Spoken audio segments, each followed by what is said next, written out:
The massive ship hung in space like a dark cloud. Its black metal skin absorbed the light from the nearby yellow star. Commander Ta stood tall on the bridge of his warship.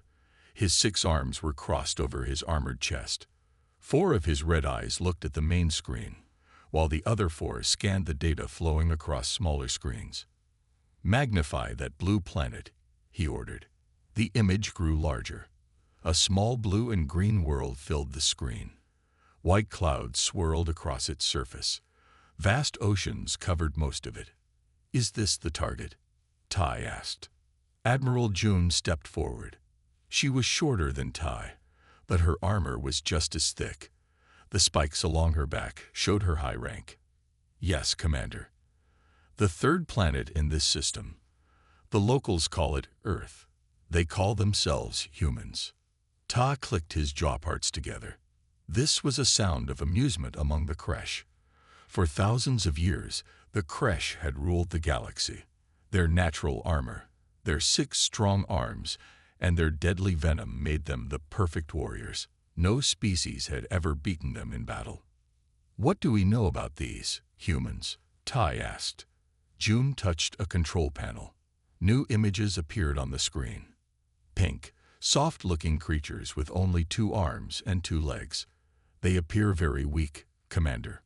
No natural armor. No venom. Their bodies break easily. They have only reached their own moon. Their weapons are primitive." Tai studied the images. The humans looked so soft, so easy to kill, just like all the other races the Kresh had conquered. "How many ships do they have that can fight in space?" he asked. "None, Commander. They have never faced an enemy from beyond their world." Ta clicked his jaw parts again. This would be easy, just like the last 100 planets they had taken. "Prepare the invasion force," he ordered. "We will follow standard procedure. Hit their major cities first. Kill their leaders. These humans will surrender before the day is over."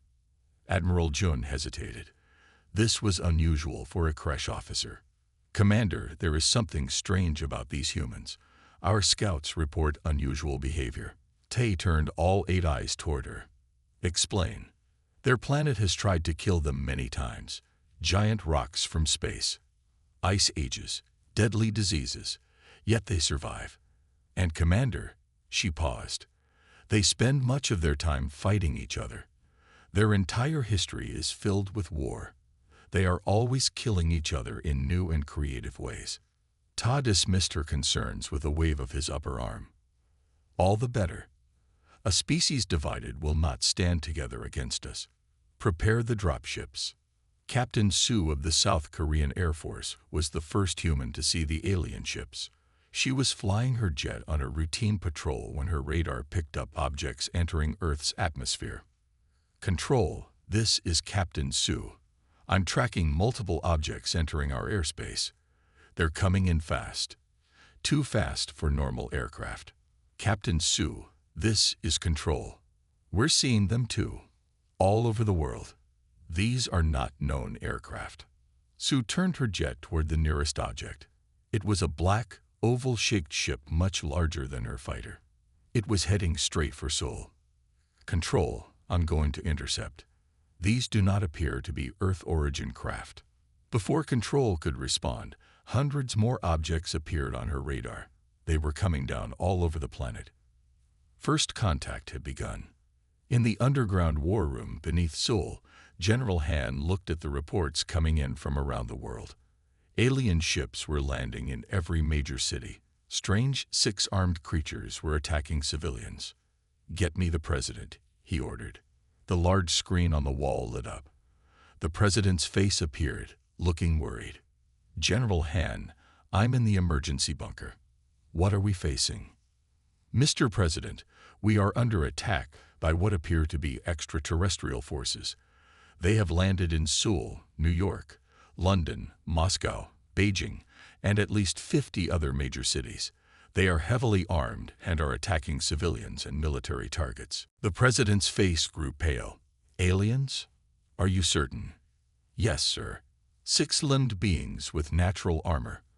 Our bullets barely hurt them. They have advanced weapons we've never seen before. The president was silent for a moment. Then his face hardened with resolve. General, implement the Doomsday Protocol. The Doomsday Protocol was something governments around the world had created in secret. It was a plan for what to do if aliens ever attacked. Most people thought it was just a joke or a waste of money. Now it seemed like the smartest thing humans had ever done. Yes, Mr. President. And sir, God help us all. Commander Tai watched the first reports come in from Earth. The drop ships had landed as planned. Kresh warriors were spreading across the human cities. But something was wrong. Admiral, why are there so many red alerts? Why aren't the humans surrendering? Admiral June studied the incoming data with concern. Commander, the humans are fighting back, and they're doing better than expected. Tas slammed all 6 of his fists on the control panel. Impossible. They have no advanced weapons, no armor, no battle training against superior species. June showed him the live feeds from the Kresh warriors on the ground. Humans in green clothes were shooting at the Kresh. Yes, many of their bullets bounced off the Kresh armor, but some found weak spots, and the humans were quick to adapt. They were now aiming for the joints, the eyes, the breathing holes. They learned fast, Commander. And there's something else. She showed another feed. Civilians, not soldiers, were fighting too. Old humans, young humans. They used whatever they could find as weapons. Cars, kitchen tools, even their bare hands. They don't surrender, June said quietly. They keep fighting even when they should give up. Tai watched in growing anger as a Kresh warrior fell to a group of humans. They had no special weapons, just determination and numbers. Send in the heavy troops, he ordered. Use the venom weapons. Show no mercy. Captain Sue's jet had been shot down by an alien ship. She ejected just in time and landed in a field outside Seoul. With her survival kit and sidearm, she began the long walk back to the city. As she walked, she saw the alien dropships landing. She saw the 6 armed creatures killing her people. And she saw something else. Koreans fighting back with everything they had. She passed a farm where an old farmer was battling an alien with a pitchfork. He had no chance, but he fought anyway. She found a group of college students who had made bombs from household chemicals. They were hurting the aliens, even killing some. When Sue finally reached a military outpost, she found it in chaos. The commanding officer was dead. The soldiers were scared, but still fighting. Captain Sue, a young soldier, said when he saw her, "What do we do? These things, they're too strong." Sue looked at the fearful faces around her. She thought of the farmer, the students, the ordinary people fighting with whatever they had. "We do what humans always do," she said firmly. "We adapt. We work together. And we never, ever give up." She gathered the soldiers and began to plan. If bullets didn't work well, they would use explosives. If the aliens had armor, they would find the weak spots. If they were stronger, humans would be smarter. 3 days later, Commander Ta stared at the reports in disbelief. The initial invasion had failed. The Kresh had never failed before. "How is this possible?" he demanded. Admiral June displayed more footage from Earth. Humans were now using captured Kresh weapons against them. They had learned the weak points in Kresh armor. They were communicating globally, sharing information about how to fight the alien invaders. "Commander, we severely underestimated these humans. They have no natural weapons, but they make up for it with their minds and their will to survive.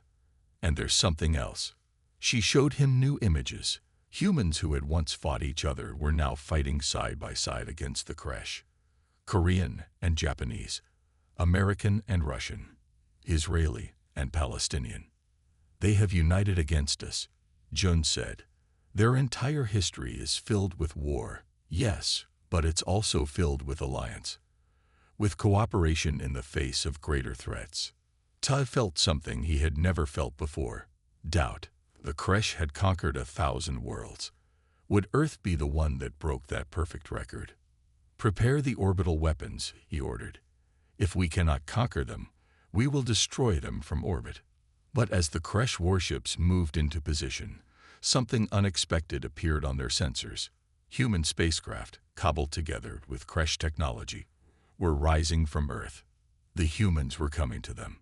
The deadliest species in the galaxy had just met something even more dangerous, a species that refused to die. The battle for Earth was only beginning. Commander Ta paced on the bridge of his ship. His claws made clicking sounds on the metal floor. For the first time in his long life, he felt fear. The humans should have surrendered days ago. Instead, they were fighting back harder than ever. "Show me the latest battle reports," he ordered. Admiral Jun brought up the screens. The images made Ta's stomach turn. Kresh warriors were dying by the hundreds. Humans had learned how to pierce their armor. They had captured Kresh weapons and were using them with surprising skill. "This is impossible," Ta shouted. "They are just soft, weak creatures." "Soft in body, perhaps," Jun said quietly, "but not in spirit." A new alert flashed on the screen. Human aircraft were attacking Kresh dropships. The humans had upgraded their primitive jets with parts from crashed alien ships. They were learning, adapting at a speed the Kresh had never seen before. "Sir," a junior officer called out, "we have detected human ships leaving their atmosphere." Tay rushed to the main screen. Several cobbled-together spacecraft were rising from Earth. They were ugly things, made from human technology mixed with stolen Kresh parts. But they were working. They were coming to fight the Kresh in space. "They've had our technology for less than a week," Jun said, her voice filled with disbelief. "How could they learn to use it so quickly?" Ta had no answer. The Kresh had always been the apex predators of the galaxy. They had conquered countless worlds. No species had ever fought back so effectively. What made these humans different? Captain Su stood in the control room of humanity's first real starship. The Earth's hope was not pretty. It was built from the remains of the International Space Station, parts from several rockets, and technology taken from crashed Kresh ships. But it worked. It could fly in space. And it could fight. "Weapons check," Su called out. "All systems ready," Captain, reported Technical Officer Kang. He had been a video game designer before the invasion. Now his understanding of alien technology was keeping them alive. Su looked around at her crew. They came from all over Earth. Korean, American, Russian, Chinese, Indian, old enemies working together. The Kresh had done what nothing else could. They had united humanity. "Remember," Su told her crew, "we're not just fighting for ourselves. We're fighting for every species the Kresh have ever bullied. We're fighting to show the galaxy that being physically strong isn't everything." The ship shuddered as it left Earth's atmosphere. Through the viewports, Su could see other human ships joining them. A small fleet, but a determined one. "Enemy ships detected," called out Sensor Officer Mena.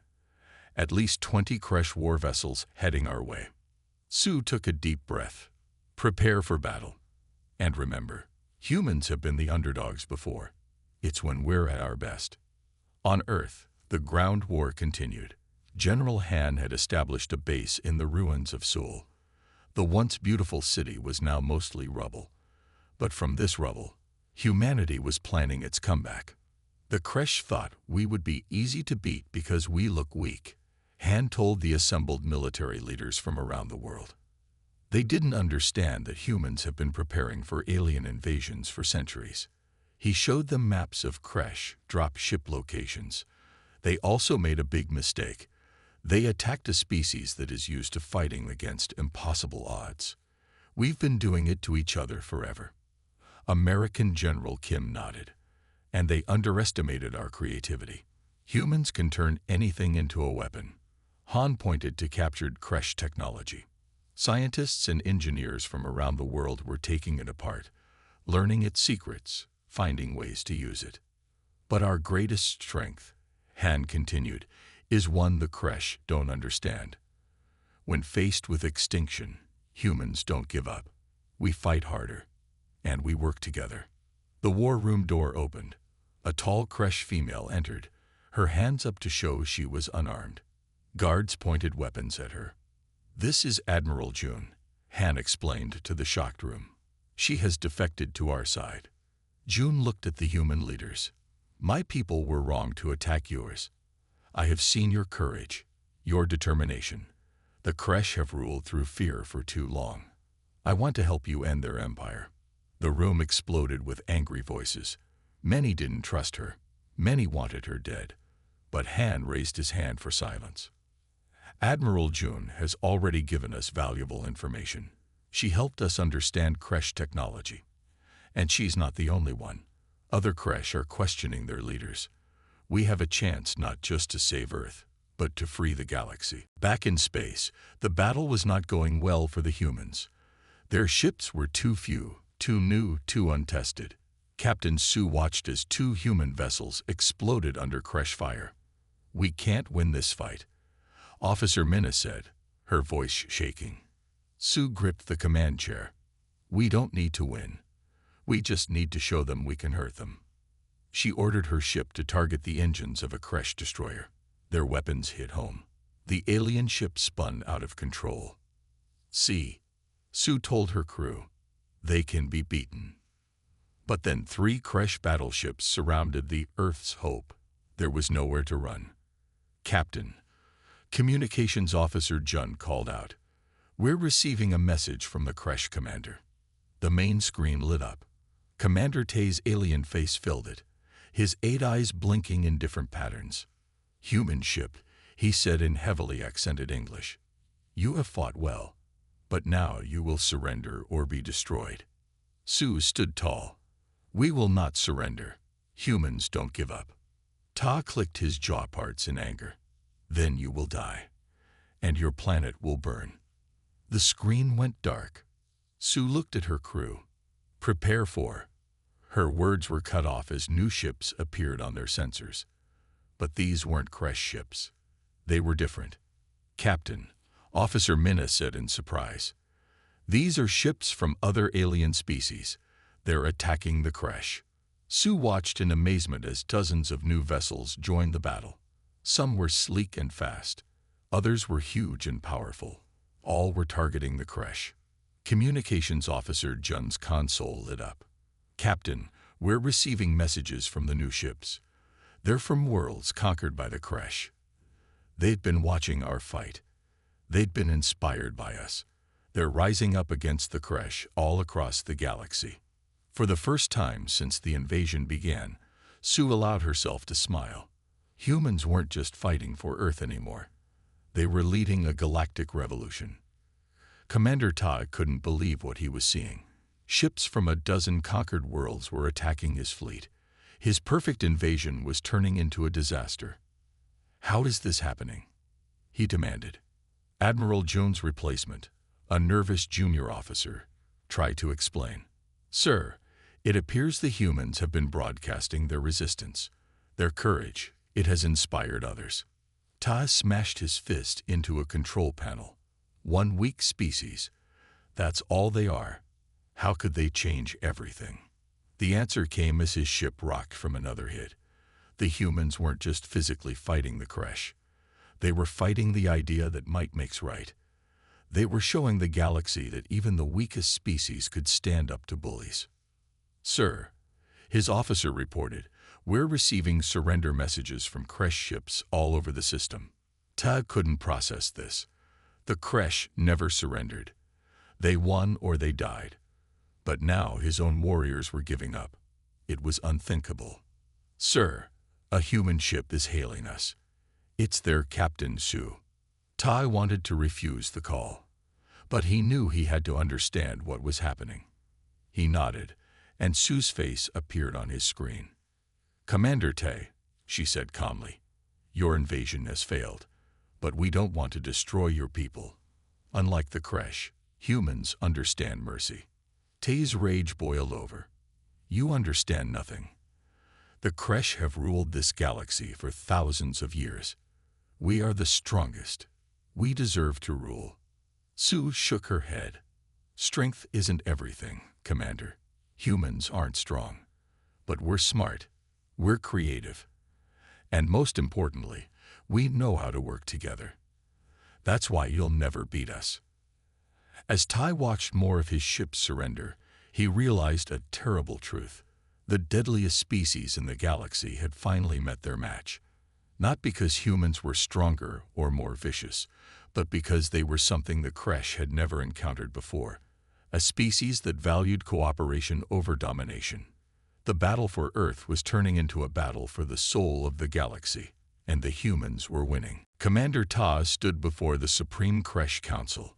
This was the highest power in the Kresh Empire, made up of the oldest and most decorated warriors. They looked down at him from their raised seats.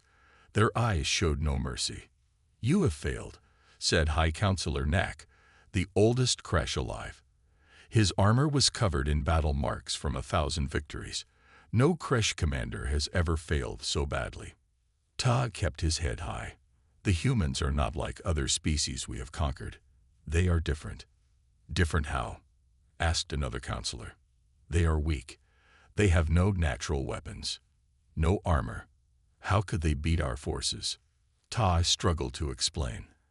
How could he make them understand what made humans so dangerous? "They feel fear," he began, "but it doesn't stop them. It makes them fight harder. They feel pain, but they keep fighting through injuries that would stop any rational being. And their ability to adapt." He paused. "I have never seen anything like it." He showed them battle footage. Humans using Kresh weapons. Humans building ships with stolen technology. Humans fighting in ways that made no sense but somehow worked. Most importantly, Ta continued, they unite against outside threats. Species that help each other rather than compete. This is new to us. High Counselor Nak leaned forward. "Are you suggesting we cannot defeat these humans?" Ta chose his words carefully. "I am suggesting that our usual methods will not work. We need a new approach." The council chambers grew quiet. The Kresh had never needed a new approach. Their way had always worked. "Very well," Nak finally said. "You will lead our main fleet to this Earth. You will use our planet destroyers if necessary. You will end this human problem once and for all. Failure is not an option, Commander Ta." Ta bowed his head. "Yes, High Counselor." But as he left the chambers, he wondered if even the planet destroyers would be enough. On Earth, humans were preparing for the next Kresh attack. They knew it would come. The aliens wouldn't give up after one defeat.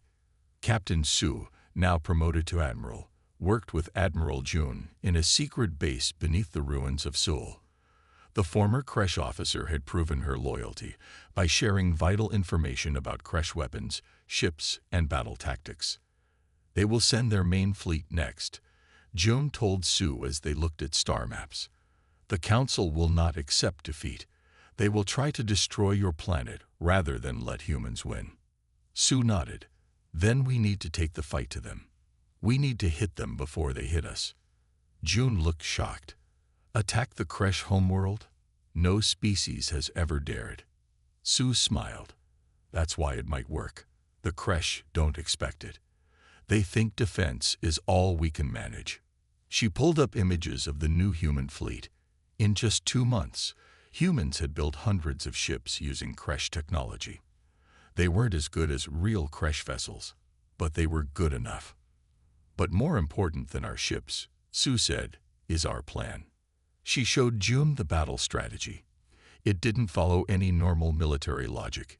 It was creative, unpredictable, and very human. Jun studied it, her alien eyes blinking rapidly. "This is either brilliant or insane.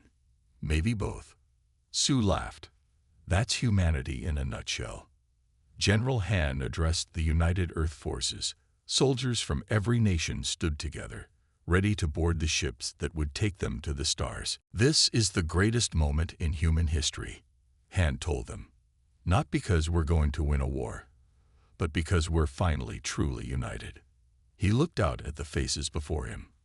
Korean, American, Chinese, Russian, British, Nigerian, Brazilian, all human, all fighting together. The Kresh thought they found a weak, divided species easy to conquer. Instead, they found their worst nightmare, a species that has spent its entire history preparing for this moment without even knowing it. He showed them images of the devastation the Kresh had caused on Earth. Cities in ruins, millions dead, but also images of hope, humans helping each other, rebuilding, fighting back. We evolved on a planet that tried to kill us at every turn. We survived ice ages, asteroid impacts, plagues, and our own worst tendencies. The Kresh have no idea what it means to be human, to face impossible odds and still find a way to win. The soldiers cheered. They had all seen what humans could do when pushed to the edge. They had watched mechanics turn car parts into weapons. They had seen farmers become warriors. They had witnessed the impossible become possible through human determination. Today we take the fight to the stars, Han concluded, not just for Earth, but for every species the Kresh have ever bullied. We will show the galaxy that the strongest species isn't the one with the hardest armor or the deadliest venom. It's the one that never, ever gives up. Admiral Sue led the human fleet toward Kresh space, 500 ships carrying Earth's best soldiers. Their mission was simple but dangerous: attack the heart of the Kresh Empire before the Kresh could launch their planned attack on Earth. Enemy ships detected, reported Officer Mina from her sensor station. They didn't expect us. They're scrambling to form a defense. Sue nodded. The element of surprise was working in their favor. The Kresh never thought humans would be bold enough to attack them directly. Begin Operation Trojan, Sue ordered. Half the human fleet suddenly changed course, heading away from the main Kresh force. They would circle around and attack from behind while the Kresh were focused on Sue's group. The Kresh fight by the book, Joan had explained during the planning. They follow strict battle patterns. They don't understand creative tactics. Now those creative tactics were throwing the Kresh into confusion.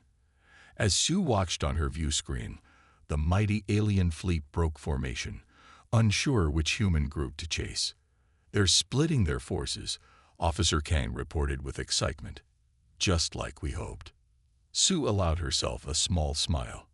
The Kresh had more ships, better technology, and stronger warriors. But humans had imagination. They had unpredictability. They had thousands of years of warfare against each other to draw upon.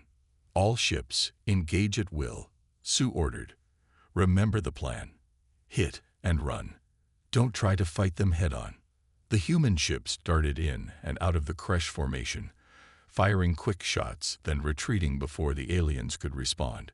It was a fighting style the Kresh had never seen before, inspired by ancient human naval tactics. They're getting frustrated, Jum observed from her position next to Sue. Kresh warriors expect their enemies to stand and fight. This, dancing, it makes them angry. They will make mistakes. Sure enough, the Kresh ships began to break formation, chasing after the nimble human vessels. Exactly as planned. Now, Sue ordered. The second human fleet appeared behind the scattered Kresh ships. They opened fire on the now exposed rear of the alien armada. Caught between two human forces, the Kresh ships tried to regroup, but it was too late. We've broken through their outer defenses, Officer Minna reported. The path to their homeworld is open. Sue took a deep breath. This was the most dangerous part of the plan. All ships, form up.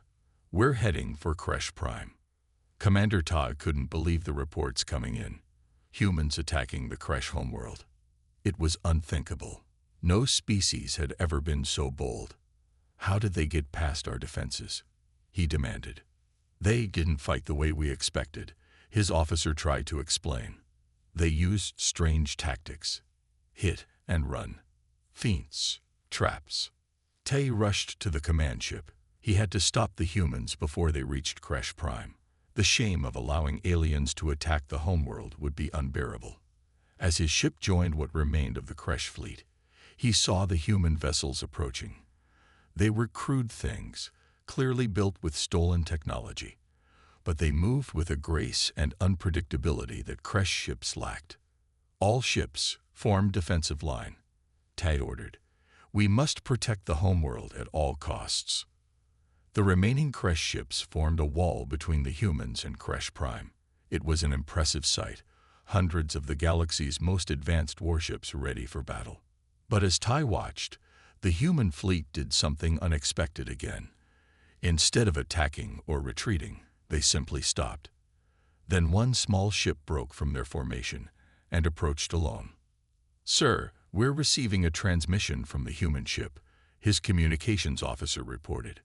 Tai felt his anger rise. Did they want to surrender? After coming all this way? "Put it on screen," he ordered. Admiral Su's face appeared before him. "Commander Tai, we meet again. You have made a mistake coming here, human," Tai said. "Your fleet cannot defeat us at the heart of our empire." Su smiled. It was a strange expression to Kresh eyes. "We didn't come to defeat your fleet, Commander. We came to talk." "Talk?" Tai was confused. "Yes, to show you something." Su's image was replaced by views of planets all across Kresh's face. On each world, the conquered species were rising up, throwing off Kresh control, working together. "Your empire is falling, Commander," Su's voice explained. "Not because we destroyed it, but because we showed others it could be done. Every species you ever bullied is fighting back now." The images returned to Su's face. "You can keep fighting us, or you can join the new galactic community we're building. One where species help each other instead of conquering each other." Tai stared at the human in shock. They had the chance to attack the Kresh homeworld, to do what the Kresh had done to countless other worlds. Instead, they were offering peace. It made no sense. It was not the way of warriors. But as he looked at the reports coming in from across Kresh's face, Tai realized something important. The greatest threat the Kresh had ever faced wasn't human weapons. It was human ideas. 1 month after the human fleet arrived at Kresh Prime, Commander Tai stood in the great meeting hall of the Supreme Council. But this time, he was not alone. Admiral Su stood beside him, along with representatives from 24 alien species. Some had been under Kresh rule for centuries. Others had only recently made contact with the wider galaxy. The Supreme Council members sat uncomfortably in their seats. For the first time in Kresh history, aliens were allowed in their sacred hall. Some counselors were angry. Others were afraid. All were confused. "This meeting is against all tradition," High Counselor Nak growled. "Aliens have no place here." Ta stepped forward. The past month had changed him. He had seen things he never thought possible. "The galaxy is changing, High Counselor. The Kresh must change too, or we will be left behind." Nak's eyes narrowed. "You speak of surrender, of weakness. This is not the Kresh way." Admiral Su moved to stand beside Ta. She looked small next to the armored alien, but she showed no fear. "It is not surrender to choose a better path," she said. "The Kresh have been the strongest warriors in the galaxy for a long time. But strength isn't just about fighting." She nodded to June, who activated a large screen. It showed images from across the galaxy. Former Kresh slave worlds were rebuilding.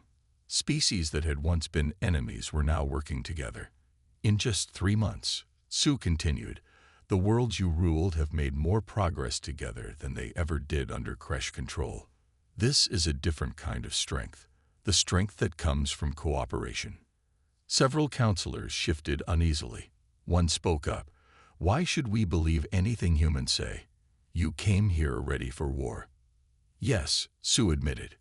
"We came prepared to fight. But we hoped we wouldn't have to. Humans have a long history of war among ourselves. We know its cost better than anyone." She looked around the grand hall with its battle trophies from 1,000 conquered worlds. "The Kresh way has brought you power, but has it brought you friends? Allies? Has it made the galaxy better?" The counselors had no answer.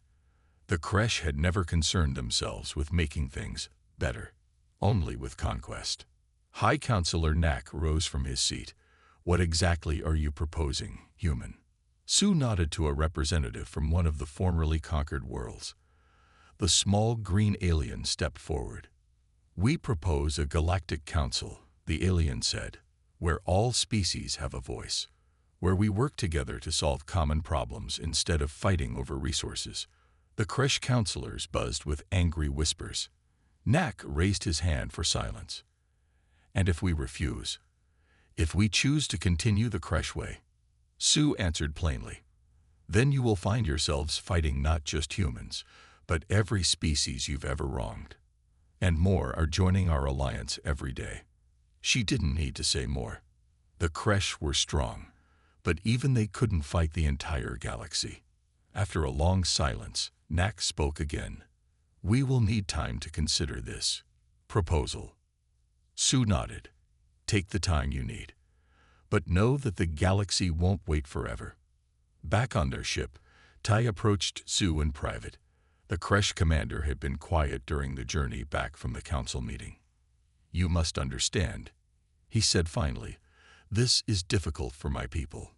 The Kresh have always believed that strength is everything, that the strong should rule the weak." Sue looked up at him. "And what do you believe, Commander?" Ta seemed surprised by the question. No one had ever asked what he personally believed. "I believed that too, until I met humans." He paused. "Your species makes no sense to me.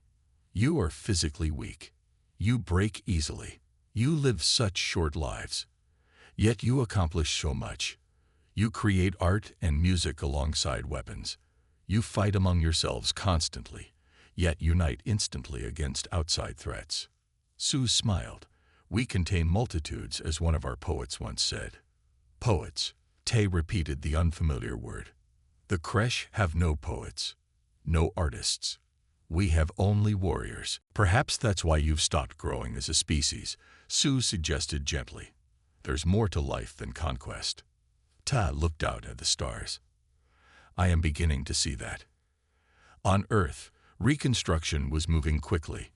With help from friendly alien species, humans were rebuilding their cities better than before. Seoul, once nearly destroyed, was now a shining example of human-alien cooperation. General Han walked through the new Seoul with a delegation of visitors from across the galaxy. Some were former enemies, others were new allies. All were curious about humans. "Your species is so young," said a tall, blue-skinned alien. "Yet you've accomplished so much in such a short time." Han nodded. "Humans are good at adapting, at learning quickly. We had to survive on our planet." Another alien, this one small with 6 eyes, asked, "Is it true that Earth tried to kill you many times? That you survived multiple extinction events?" "Yes," Han confirmed. "Ice ages, meteor strikes, supervolcanoes, deadly diseases. Earth is what we call a death world. It made us tough." The aliens looked impressed. One asked, "And is it also true that humans spent most of their history fighting each other?" Han's face grew serious. "Yes, that's our great shame. But also, strangely, our strength. We learned so much from our conflicts. And when the Kresh attacked, we already knew how to fight, how to strategize, how to survive against bad odds." He led them to a new building, the Earth Embassy. It would soon host representatives from 100 alien worlds. "The Kresh did something no human could ever do," Han told his visitors. "They united Earth. For the first time in our history, all humans are working together toward a common goal." "Which is?" one alien asked. Han smiled. "To build a galaxy where no species ever has to face extinction again. Where strength is measured not by how well you can conquer others, but by how well you can help them." 6 months after the meeting with the Supreme Council, the first official gathering of the new Galactic Council took place. Representatives from 50 species, including the Kresh, met on a neutral space station.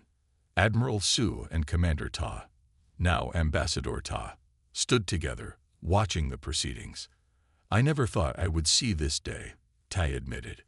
"The Kresh sitting as equals with species we once conquered." "Change is hard," Sue said. but necessary. The old way was a dead end. They watched as High Counselor Nak addressed the gathering. The old warrior had surprised everyone by supporting the new council. The Kresh have always valued strength, Nak told the assembly. We now recognize that there are many kinds of strength. The humans have taught us this. Su felt a surge of pride. Humans had gone from unknown primitives to galactic peacemakers in less than a year. It was an incredible journey. What happens next? Tai asked. Su looked out at the assembled aliens, former enemies now working together. We build something new, she said. Something better than conquest. Better than war. It won't be easy, Ta warned. Some Kresh still cling to the old ways. Some of your own people do too. Su nodded. Nothing worthwhile is ever easy. But for the first time, we're all facing the same direction, working toward the same goals. The station's viewports showed the vast expanse of the galaxy. Trillions of stars. Countless worlds.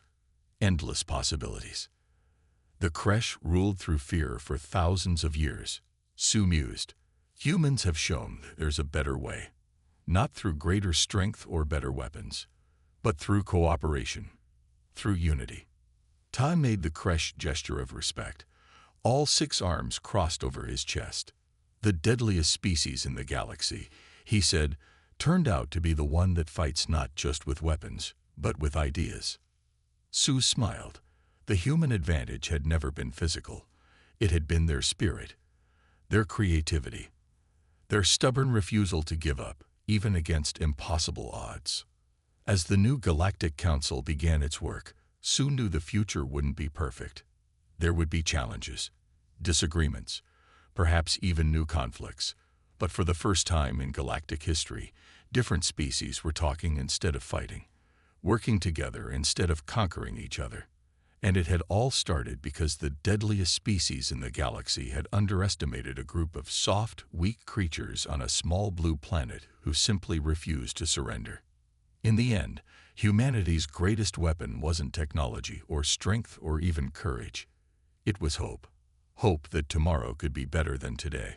Hope that even the oldest enemies could become allies. Hope that the galaxy could change for the better. That hope had proven stronger than any weapon the Kresh possessed, and it would carry humanity and their new alien friends to the stars and beyond. The end.